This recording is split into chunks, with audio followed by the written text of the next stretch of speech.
Fala, minha gente! A noite tá boa. Ideal pra gente contar uns causinhos na beira da fogueira. Então já dá aquele joinha maroto e não se esqueça de se inscrever no nosso canal pra dar aquela força pro véio aqui.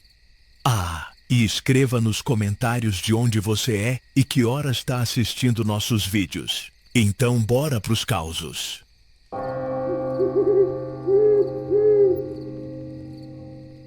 A casa que crescia sozinha. Na estrada velha que ligava o Arraial de São Bento à vila de Santa Cruz do Barreiro, havia uma curva de pedra onde o mato crescia alto, escondendo quase tudo que passava. Era ali, no meio daquele nada cheio de vento e cheiro de capim seco, que ficava a casa que crescia sozinha.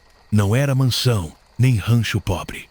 Era uma casa comum, de barro e madeira, paredes pintadas de branco encardido, telhas velhas escurecidas pelo tempo. Quem olhava de dia via apenas uma construção simples, com porta azul e janelas pequenas, igual a tantas outras. Mas bastava a noite cair para a história começar. Diziam que, quando a lua subia no céu e as sombras se esticavam pelo chão, a casa começava a mudar. Primeiro, era quase imperceptível. Um rangido longo, vindo das paredes, como madeira esticando no calor. Depois, um som grave, como gemido de coisa viva. E então, as paredes começavam a crescer. Quem viu e jura por tudo que é santo, conta que a casa se alongava devagar, como se puxasse fôlego para um suspiro interminável. As paredes iam subindo, os cômodos se multiplicando. Janelas apareciam onde antes era parede lisa. Portas se abriam sozinhas para corredores que não existiam durante o dia. E tudo isso em silêncio quase total, só quebrado pelo vento que uivava nas frestas novas. Era como se a casa respirasse, como se tivesse fome de espaço. Mas, ao amanhecer, quando o sol tocava as telhas, ela voltava a ser a mesma casinha pequena, com 2 quartos, uma sala e uma cozinha apertada. Nada além disso. Quem passasse durante o dia nunca acreditaria no que diziam não fosse pelos sinais, porque o chão ao redor amanhecia marcado por rastros estranhos, riscos fundos, como se raízes tivessem brotado e se enroscado na terra durante a noite. E as paredes? As paredes amanheciam úmidas, como se suassem. Ninguém sabia de quem era a casa. Nunca se viu fumaça no fogão, nem roupa no varal. Às vezes, uma luz amarelada surgia na janela. Mas, quando alguém se aproximava, sumia. As histórias começaram com tropeiros que passavam pela estrada. Um deles contou que, numa noite de lua cheia, parou para descansar na beira do caminho e viu a casa crescer diante dos olhos. Disse que as janelas se abriram todas de uma vez, escancaradas, e dentro delas apareceram sombras altas, compridas, andando de um lado para o outro, como se a casa estivesse cheia de gente que não existia. Outro, mais ousado, jurou que entrou. Disse que por dentro, a casa era um labirinto. Corredores que não terminavam nunca. Portas que davam para quartos sem teto. Escadas que subiam para lugar nenhum. Ouviu vozes lá dentro, baixas, repetindo seu nome. Até que encontrou uma porta azul igual à da entrada e saiu correndo, com as pernas moles, jurando nunca mais voltar. Depois disso, ninguém ousou chegar perto. A estrada ficou maldita. Quem precisava passar por ali corria, sem olhar para os lados. Os curiosos que tentaram descobrir a verdade nunca voltaram ou voltaram mudos, com os olhos fundos e um medo que não se explica. Os velhos diziam que a casa não foi construída, nasceu.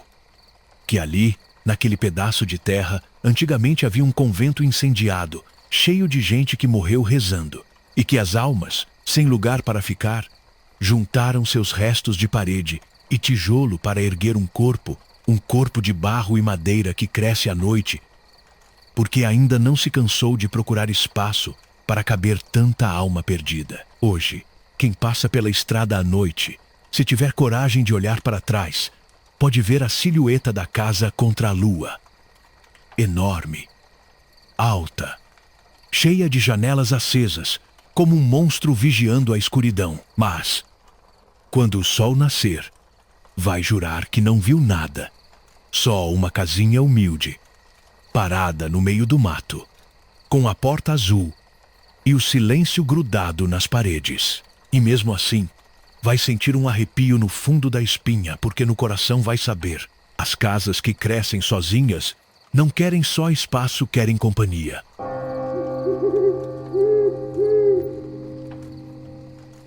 A carta que foi plantada e nasceu flor. Diz o povo de Serra do Mel que a terra guarda mais do que raiz. Guarda segredo, guarda lágrima, guarda promessa. E foi naquela terra quente, cheirando a barro molhado depois da chuva, que aconteceu a história da carta que virou flor. Tudo começou com Rosa, moça de olhos claros como a água do açude ao amanhecer, que vivia na beira da estrada de chão, numa casinha cercada de mandacaros. Rosa era filha única e levava vida simples, entre costura e cuidado com as galinhas. Mas dentro dela havia uma chama, e essa chama tinha nome: Miguel. Miguel era peão de gado, homem de braço forte e sorriso largo, mas de pés inquietos. Quando passou pela vila, montado no cavalo baio, bastou um olhar para a vida de Rosa mudar. Foi amor de conversa curta, desses que se entendem mais pelo silêncio que pelas palavras. Passaram 2 anos vivendo entre cartas e visitas rápidas, sempre com a esperança de que um dia ele largaria a estrada para plantar raiz ao lado dela. Mas a seca chegou braba, e Miguel foi embora para nunca mais voltar. Disseram que pegou serviço longe, quase nas divisas, e prometeu escrever. Rosa esperou, cada dia um olho no tear, outro no caminho de poeira. Até que, num fim de tarde, chegou um cavaleiro trazendo uma carta. Era de Miguel. A letra trêmula, o papel manchado como se tivesse chorado junto com quem escreveu. Pedia perdão. Dizia que o destino era bruto demais e que ele não voltaria. Terminava com um verso simples: se a saudade apertar, fala com a terra. Ela sempre me escuta. Rosa leu e releu até as letras gastarem. Chorou tanto que parecia chover só nela. Depois, num gesto sem pensar, pegou a carta, dobrou devagar e foi até o quintal. Ajoelhou na terra, abriu um buraco com as mãos e enterrou aquele pedaço de papel como quem planta esperança. Cobriu com cuidado, molhou com a água que restava e, antes de se levantar, sussurrou: fica aí, Miguel. Pelo menos aqui, você cria raiz. Os dias viraram semanas. As semanas viraram meses. Rosa continuou a vida como dava, mas toda manhã ia até o canto onde plantara a carta, para rezar e molhar a terra. E foi num amanhecer de agosto, quando o céu ardia de laranja, que ela viu um broto miúdo, verde como esperança nova, rompendo a terra dura. O tempo passou, e o broto virou haste. A haste virou botão, e do botão nasceu uma flor. Não era flor comum. Tinha pétalas brancas riscadas de vermelho, como se alguém tivesse escrito nelas com tinta de sangue e luz. E o perfume? Ah! O perfume não cabia no quintal. Cheiro doce, quente, que lembrava abraço e lembrança ao mesmo tempo. Rosa chorou como quem encontra um pedaço do que perdeu. Desde então, cuidou daquela planta como quem cuida de um filho. E a cada vento que passava pelo quintal, as pétalas balançavam de um jeito que parecia dizer o nome de Miguel. O povo correu para ver. E logo começaram as histórias. Diziam que era milagre, diziam que era feitiço, diziam que o amor, quando é grande demais, não morre, só muda de forma. E Rosa sorria baixo, sem explicar, porque sabia que a carta ainda estava ali, dissolvida no barro, virada raiz. Palavra transformada em flor. Quando Rosa partiu, muitos anos depois, a planta ainda estava lá, firme, cheia de botões. Dizem que quem passa pelo sítio abandonado sente um cheiro diferente. Um cheiro de saudade que não dói. Só acalma. E se alguém se atreve a colher uma pétala e guardar no bolso, sonha com alguém que já se foi, mas sorrindo, como quem volta pelo menos por um instante. E assim ficou a lenda. Na Serra do Mel, se a saudade pesar demais, escreve uma carta, dobra com cuidado e planta. Porque o que a gente enterra com amor nunca fica só debaixo da terra, sempre volta. Nem que seja em flor.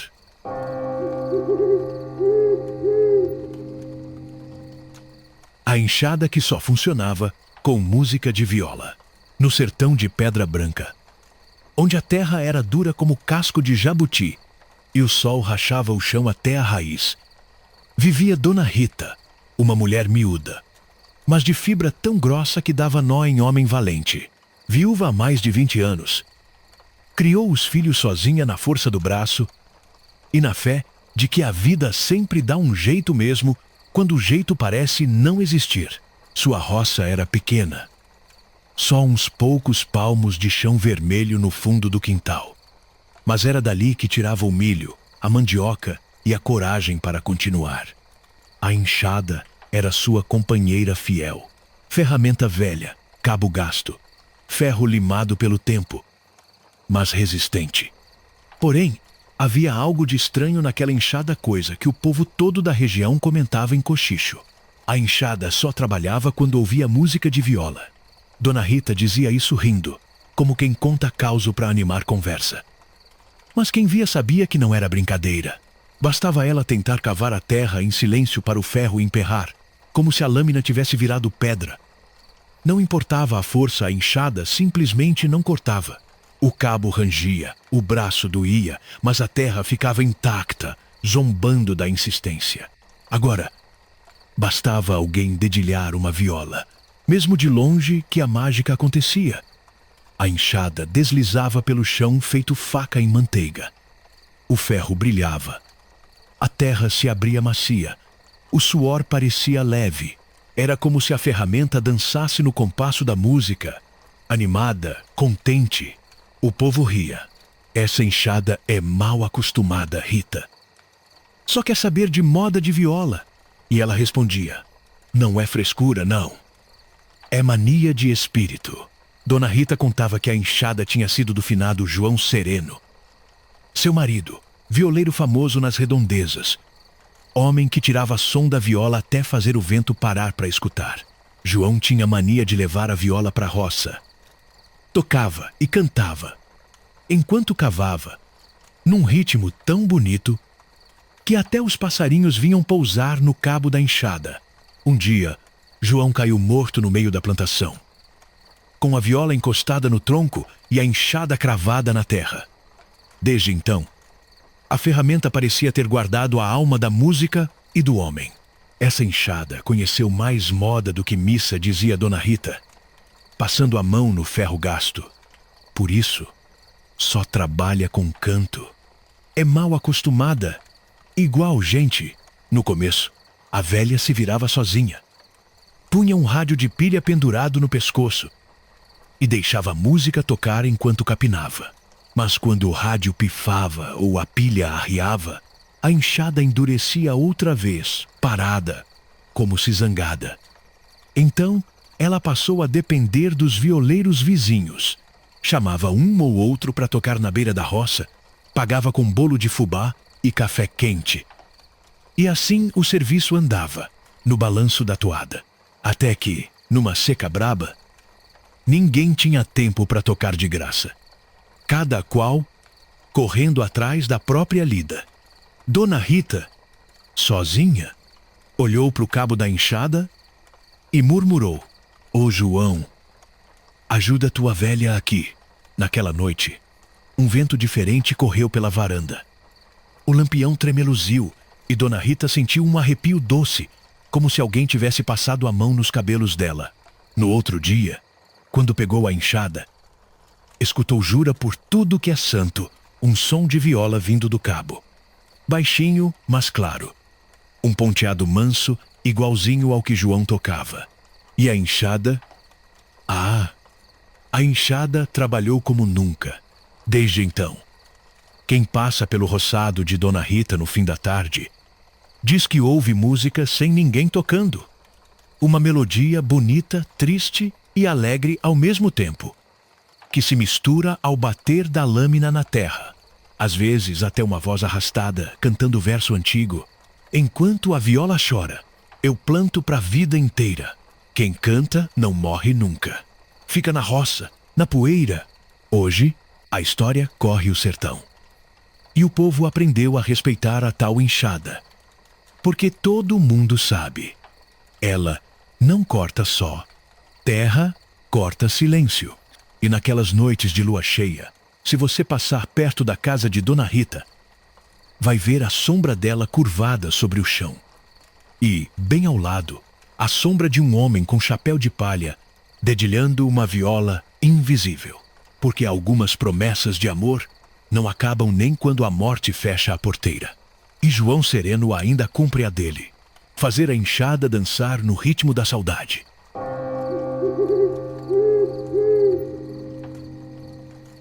O padre que roubou a galinha da festa junina, no arraial de São Bento das Lages, sertão adentro. Todo ano, a festa junina era o acontecimento mais esperado. Bandeirinhas coloridas tremulando no vento, fogueira alta iluminando o terreiro, sanfoneiro afinando o fole e cheiro de milho assado se misturando ao de quentão. A igreja ficava no centro de tudo, com sua torre simples, badalando para chamar o povo. Era tempo de alegria, mas naquele ano, um problema quase acabou com a tradição. Faltava galinha para a canja. A comunidade já tinha arrumado quase tudo. Pamonha, bolo de fubá, vinho quente, arroz doce, mas a sopa... Ah, a sopa! Não existia festa sem aquela canja fumegante que alimentava até os que não tinham um tostão. Só que as doações vieram curtas. Galinha, que era bom, nada. O povo já resmungava que ia ter de se contentar com caldo ralo. Quase uma água de sal. Foi aí que entrou em cena o padre Arlindo. Um homem magro, rosto queimado de sol, sempre com um sorriso que misturava santidade e traquinagem.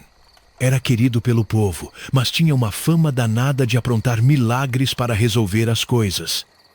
E naquele dia, olhando para a panela vazia, ele decretou: festa sem canja não é festa. De um jeito ou de outro, essa sopa vai sair. Enquanto o povo se ajeitava na quermesse, o padre saiu de mansinho, chapéu de palha na cabeça, batina levantada para não sujar de poeira, e foi direto para os fundos do quintal de Dona Ritinha, que criava umas franguinhas magras. Mas quando chegou lá, só achou os pintinhos. Nem sinal de galinha grande. Seguiu adiante, coração disparado, rezando baixo para Santo Antônio e São João: me arruma uma galinha, meu santo, que é pra obra boa. Foi então que ele viu, no terreiro atrás da venda, uma galinha gorda. A mais bonita que já tinha botado os pés naquele arraial, ciscava tranquila. Era a salvação da canja. Padre Arlindo olhou para os lados, respirou fundo e murmurou: é por caridade, é por caridade. Num pulo, agarrou a bichinha pelo pescoço e enfiou dentro do saco. A galinha esperneou, cacarejou alto. Mas ele correu feito um condenado, batina voando, até chegar na cozinha da igreja. Mata logo, mulher, disse para a cozinheira, e põe para ferver antes que alguém dê falta. E assim fizeram. Quando a fogueira estourava no terreiro e o povo dançava quadrilha, o cheiro da canja começou a invadir a festa. Todo mundo elogiando. Oh, sopa boa, bem temperada. Até parece comida de rico. Mas, no meio da alegria, chega o delegado Zé Rufino. Homem grande, bigode grosso. Chapéu enfiado até a testa. Entrou com a cara fechada e perguntou, em voz alta: alguém viu minha galinha? A de pena branca, crista vermelha, gorda que só. Era a prenda da minha fogueira. Quem mexeu com ela vai pro xadrez. A festa parou. Todo mundo se olhou. A cozinheira empalideceu. E o padre, com a caneca de canja fumegante na mão, sorriu sem jeito, pois, seu delegado, acho que sua galinha se sacrificou pelo bem da comunidade. O silêncio virou gargalhada. O povo riu, bateu palma e até o delegado, depois de bufar um pouco, acabou provando a sopa e lambendo os beiços. Tá boa demais. Mas, padre, da próxima vez pede, viu? Disse, limpando a boca com o lenço. E assim nasceu a lenda da festa junina mais comentada do sertão. Até hoje, quando o povo se reúne ao redor da fogueira, alguém lembra, com a boca cheia de risada, cuidado com a galinha do delegado. Se o padre estiver por perto, ela vai virar canja de santo, porque essas histórias nunca têm fim. Sempre vai ter um padre esperto, um delegado invocado e uma galinha no meio do caminho, pronta para entrar para a história.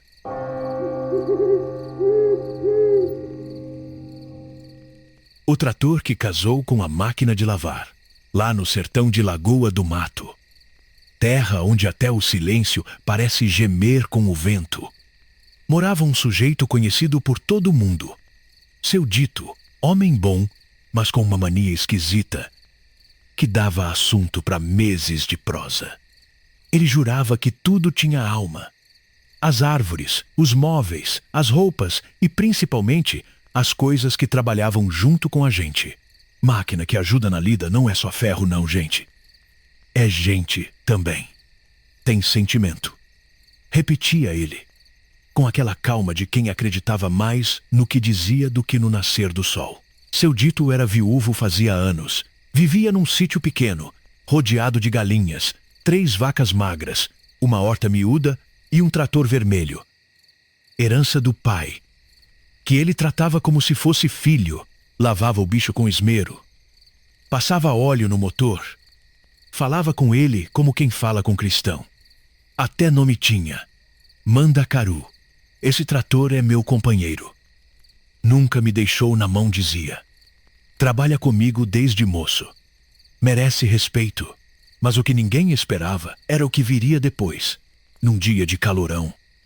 Seu dito resolveu comprar uma máquina de lavar usada, dessas de tampa pesada, motor roncador, branca encardida pelo tempo. Trouxe para casa equilibrando na carroceria do trator. Com um sorriso orgulhoso, chegou a rainha da casa. Não vou deixar a roupa estragar minhas mãos, não. Foi nesse dia que nasceu a história que até hoje o povo conta no alpendre, tomando café. O dia em que o trator casou com a máquina de lavar.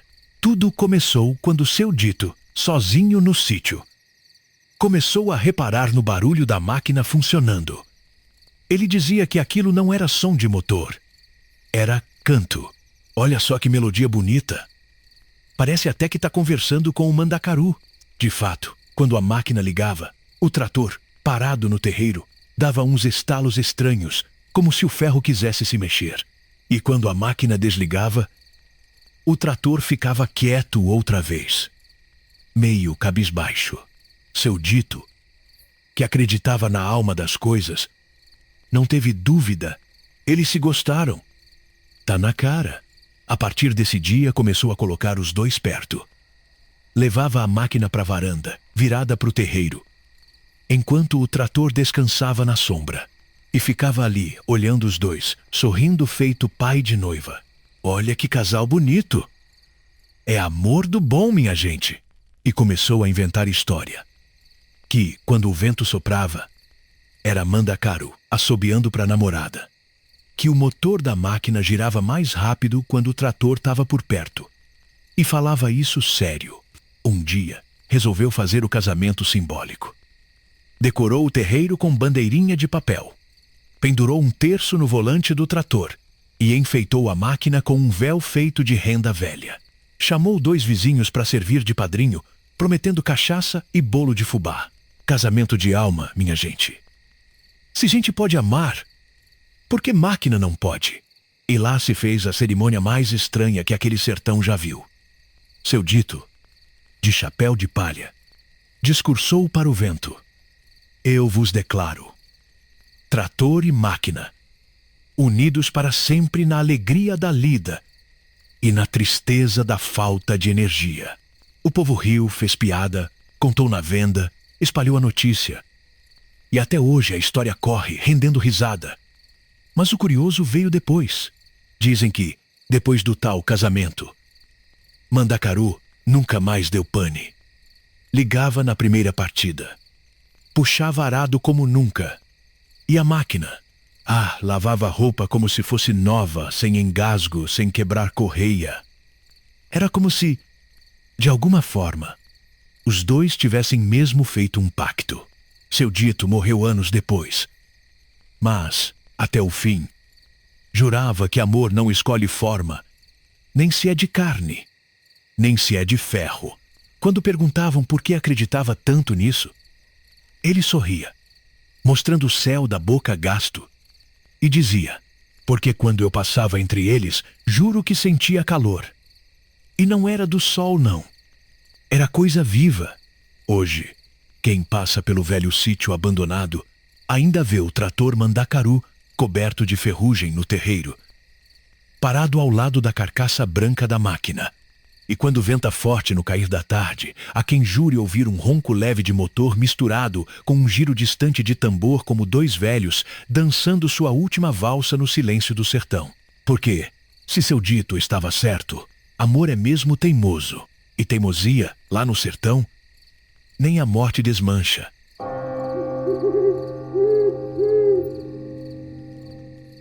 O caipira que virou influencer rural. Quem diria, hein?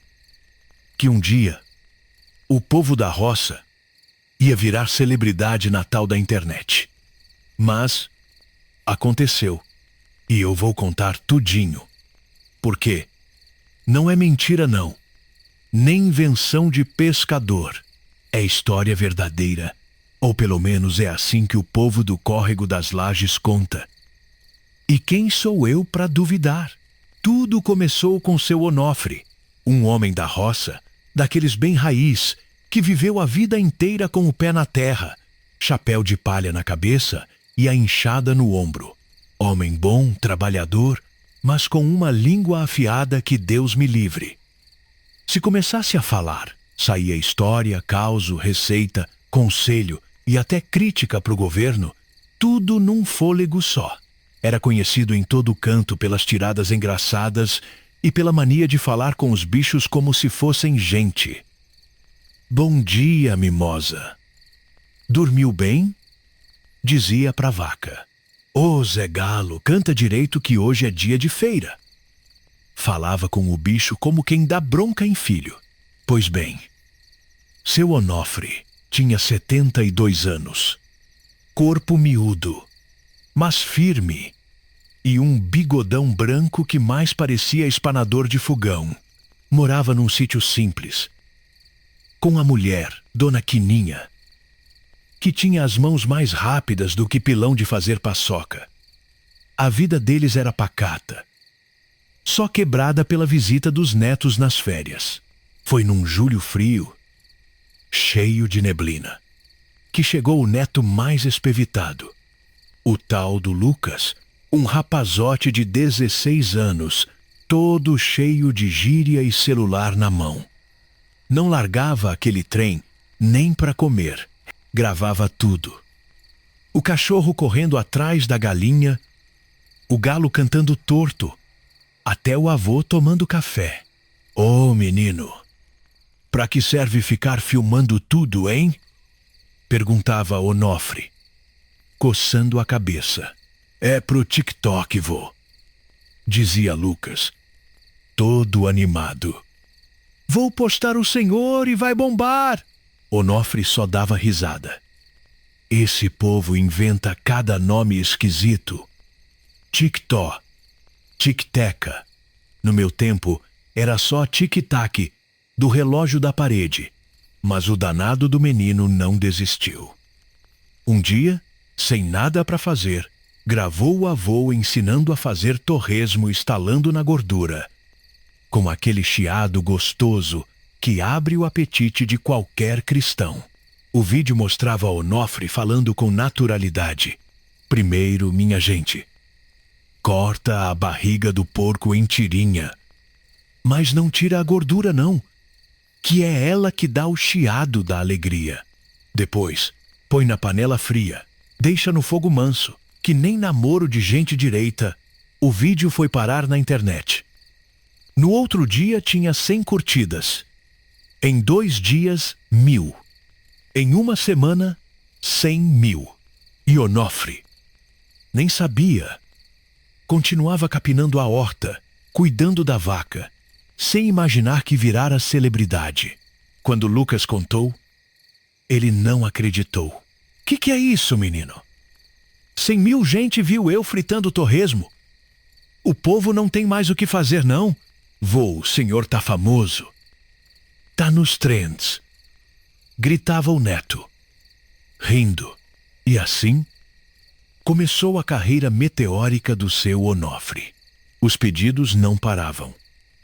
Ensina a fazer rapadura, seu Onofre. Mostra como planta mandioca. Conta uns causos antigos. E ele, todo sem jeito, dizia: uai, se o povo quer, nós mostra. Ué, gravava tudo com o celular do neto. Falava como sabia. Simples. Engraçado, sem frescura. Mostrava a lida no sítio. O café no coador de pano, a vaca dando coice, o burro empacando. E falava umas verdades no meio. Vocês estão aí na cidade comendo comida de caixa, comendo pão que não sabe nem quem fez. Aqui, minha gente, a gente planta, colhe e come com gosto. Quer saúde? Plante couve. Coma quiabo. E deixe de frescura. As visualizações explodiram. Gente da cidade comentava: queria ter um avô assim. Que homem sábio. O melhor influencer rural do Brasil. E assim, aquele caipira que nunca teve nem televisão de plasma passou a ter 2 milhões de seguidores. Mas a fama não veio só com alegria. Vieram as propostas esquisitas. Marca de celular querendo patrocinar. Empresa de tempero querendo que ele dançasse no vídeo. Ele dizia: dançar? Eu só danço forró com a quininha. E olhe lá, recusava tudo que achava besteira. Eu não vou vender mentira para esse povo. Vou mostrar a roça do jeito que ela é. E mostrava mesmo. Um dia, Onofre fez um vídeo que bateu recorde. Ensinou a fazer fogão a lenha com tijolo velho. Falou sorrindo: fogão a gás é bom? É, mas não dá gosto de lenha. Não dá cheiro de infância. Bora aprender a fazer um fogão com o que tem? Aqui na roça nós inventa moda e não passa fome. O vídeo virou febre. Teve gente na cidade quebrando a laje para montar fogão a lenha na varanda. E Onofre continuava igual. Tomava café preto. Cuidava do galinheiro. Mandava beijo pros seguimores, como ele dizia. Deus abençoe cada um que tá vendo isso. E se não gostar, não precisa xingar não. Vai capinar um lote que melhora a raiva. Até que um dia chamaram ele para dar entrevista na televisão. Lucas ficou doido. Vô, o senhor vai para São Paulo. São o quê? Nunca fui nem em Belo Horizonte, menino. Mas foi. De chapéu de palha, bota de couro e fala mansa. Entrou no estúdio e conquistou o Brasil. Contou causos. Ensinou receita de bolo de fubá. E terminou com a frase que virou bordão. O segredo da vida, minha gente, é ter raiz forte e coração leve. Quando voltou para o sítio, encontrou uma placa na porteira. Bem-vindo ao sítio do Onofre, o influencer raiz. E até hoje ele grava. Às vezes sozinho, às vezes com Lucas. Mostra a vida simples, as flores do quintal, o nascer do sol. Ensina a agradecer pelo pouco e a rir do muito. Virou inspiração para quem nunca viu uma enxada e saudade viva para quem já deixou a roça para trás. E assim, entre um vídeo e outro, Onofre prova que fama passa. Mas a terra é para sempre.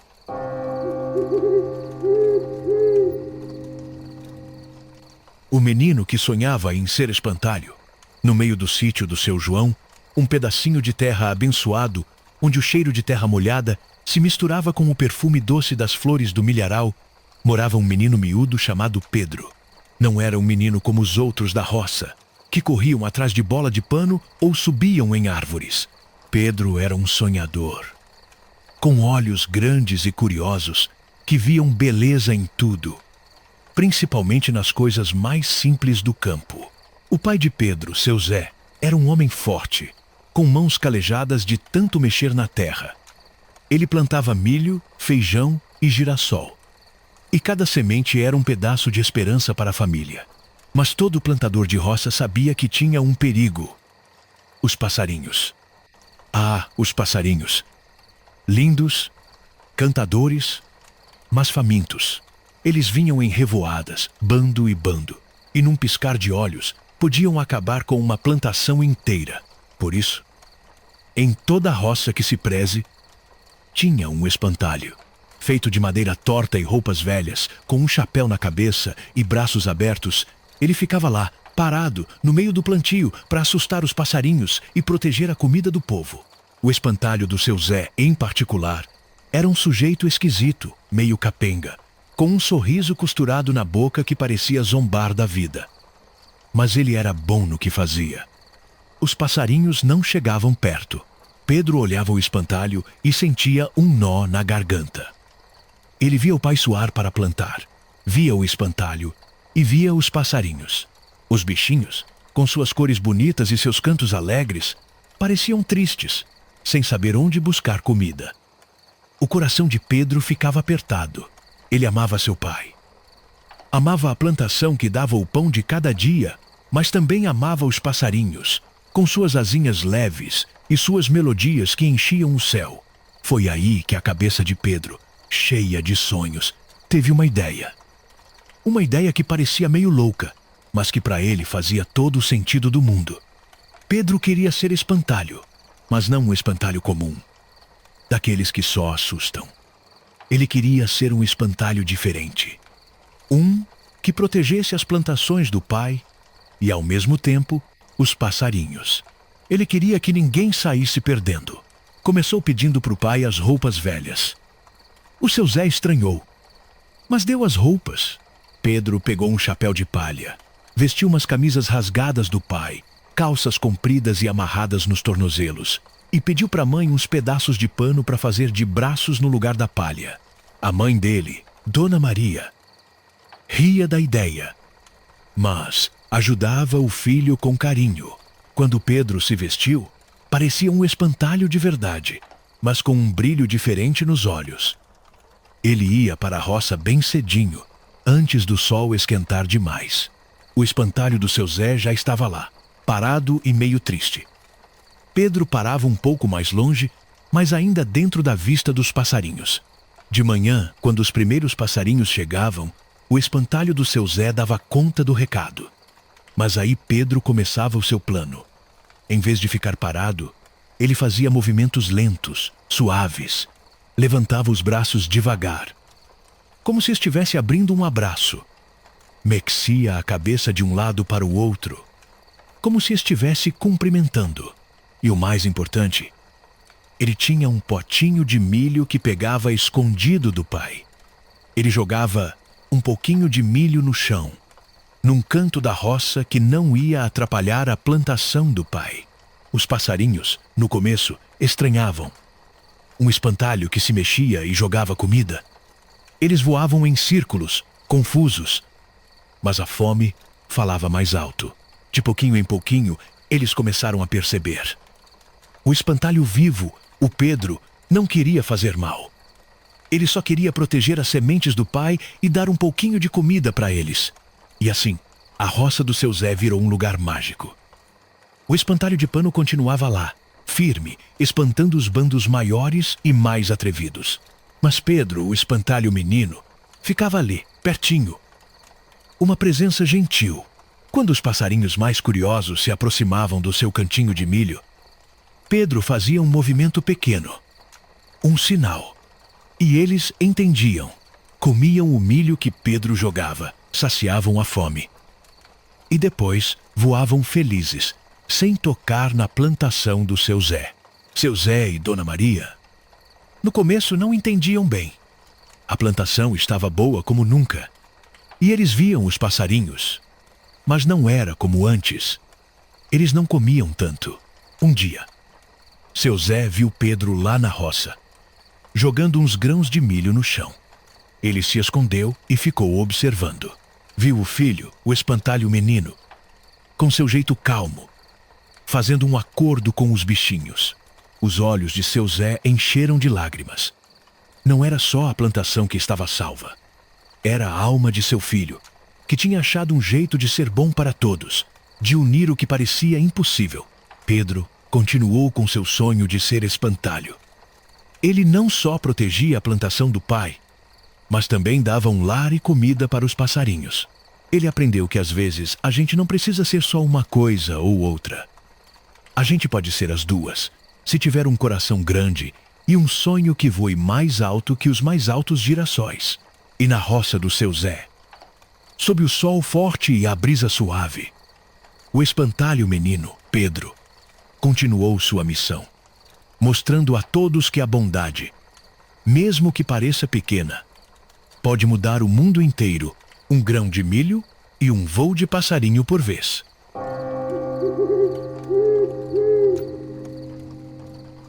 O vendedor de picolé que só vinha no inverno.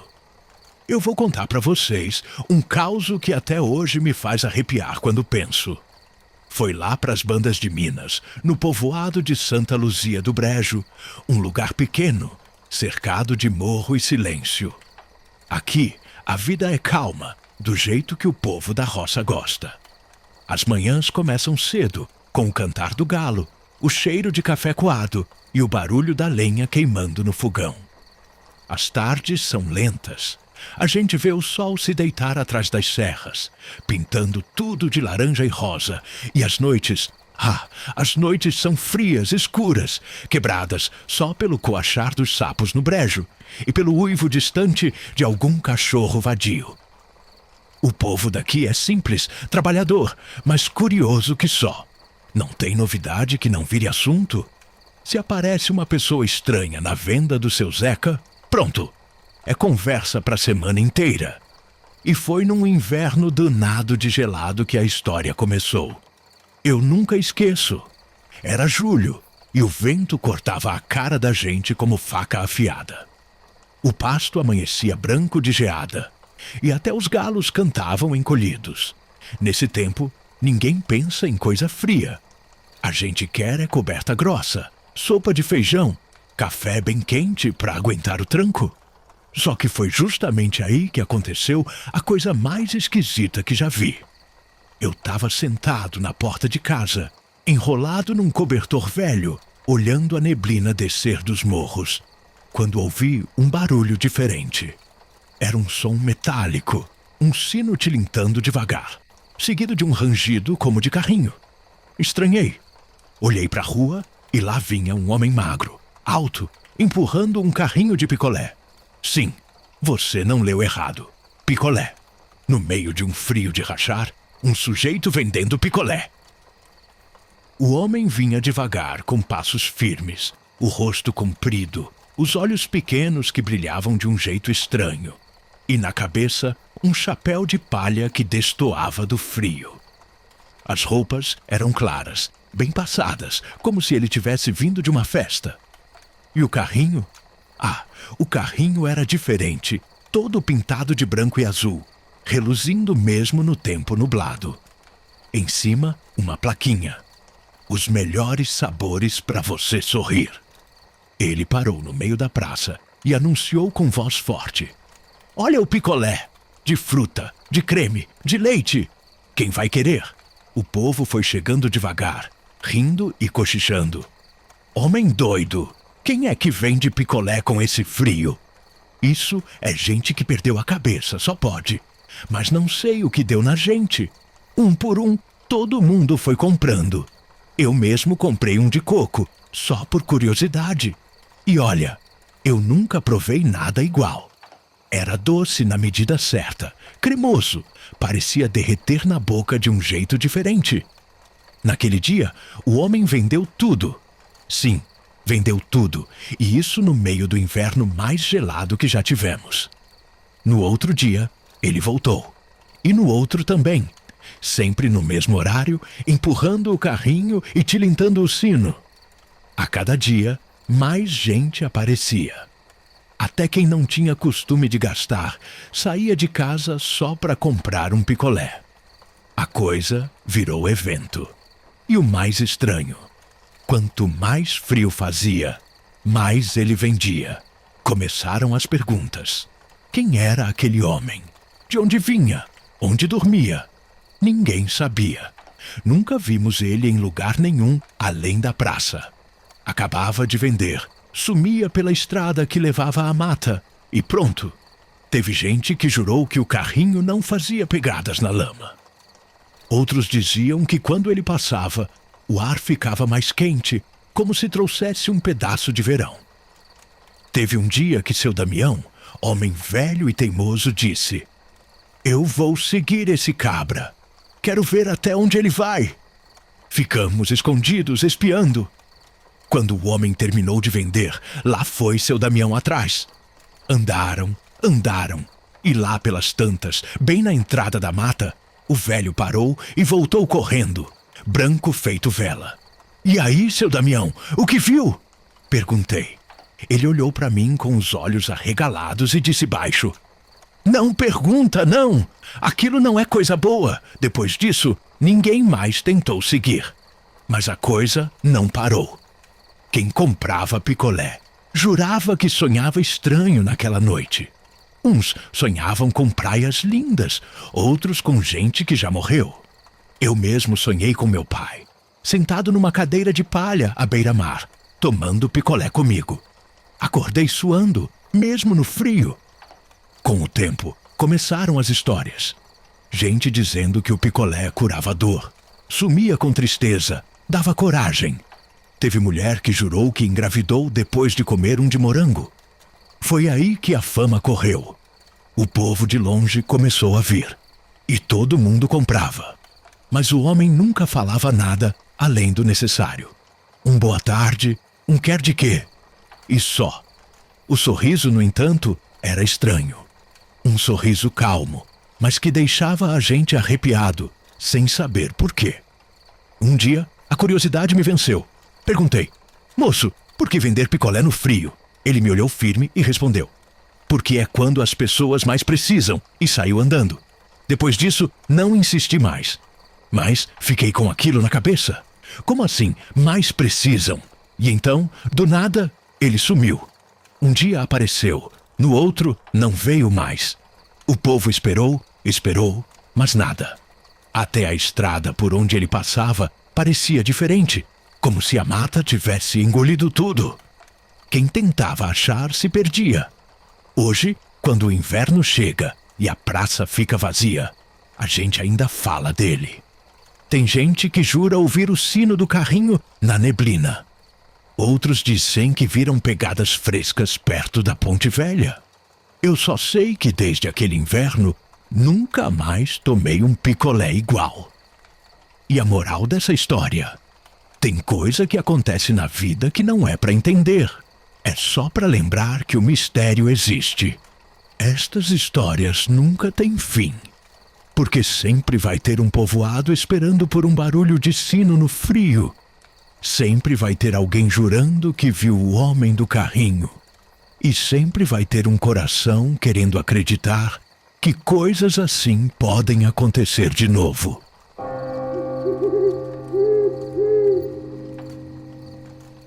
O amor que começou com um pé de abóbora. Na comunidade de Água Santa, um lugarejo perdido entre morros de pedra e veredas claras, a vida corria mansa, mas cheia de pequenas tempestades, como aquela que mudou a história de dois vizinhos para sempre. E tudo começou com um pé de abóbora. De um lado da cerca, morava seu Manuel, viúvo calado, homem de poucas palavras e muitos resmungos. Vivia só, cuidando da roça, com o chapéu enterrado na cabeça e a mania de medir cada palmo de terra como se fosse ouro. Do outro lado, morava Dona Luzia, mulher bonita apesar da idade, cheia de gênio e risada fácil, dessas que enfrentam um mundo de colher de pau na mão se for preciso. Entre as duas casas, uma cerca de arame enferrujado separava os quintais.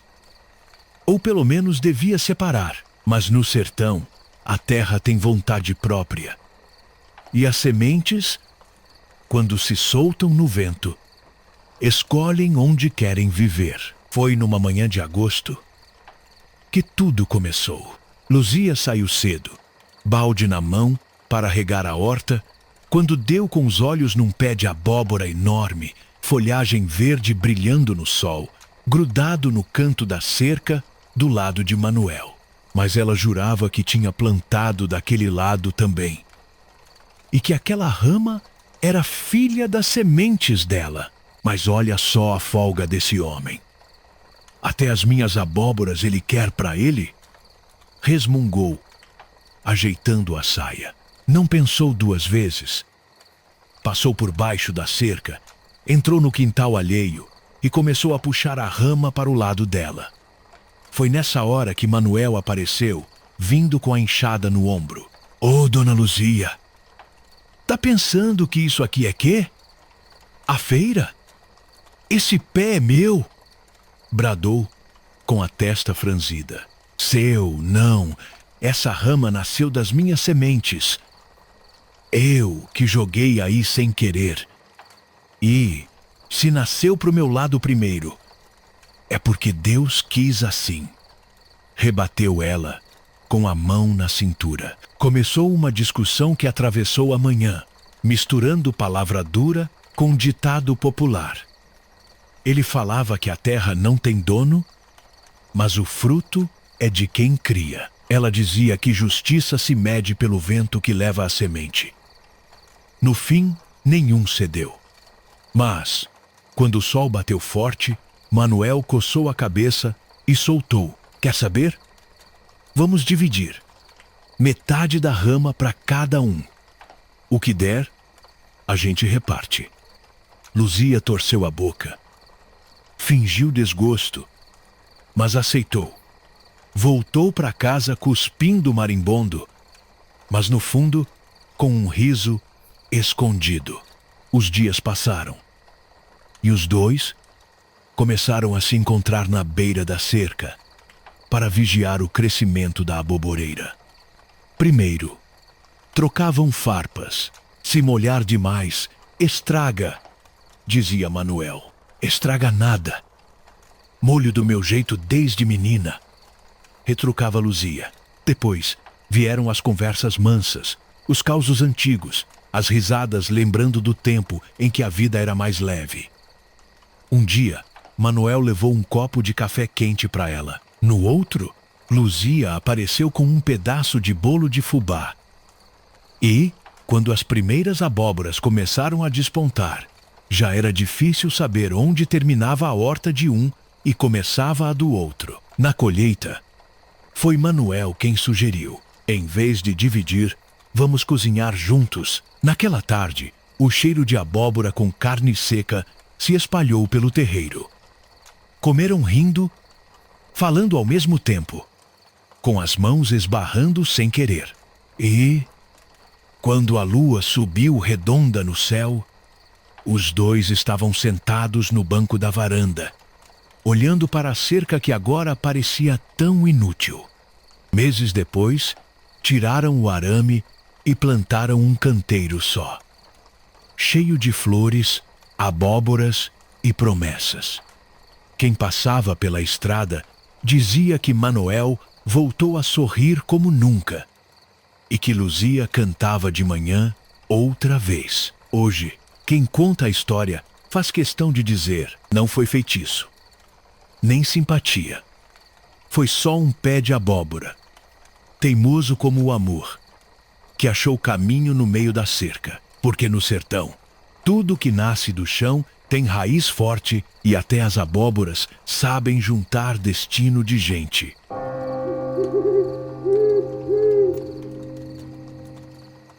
Pessoal, a prosa estava boa demais e o tempo passou rapidinho. Se você gosta deste tipo de história, considere se inscrever no canal e ativar as notificações para não perder nenhum episódio. Nos vemos no próximo vídeo. Até lá!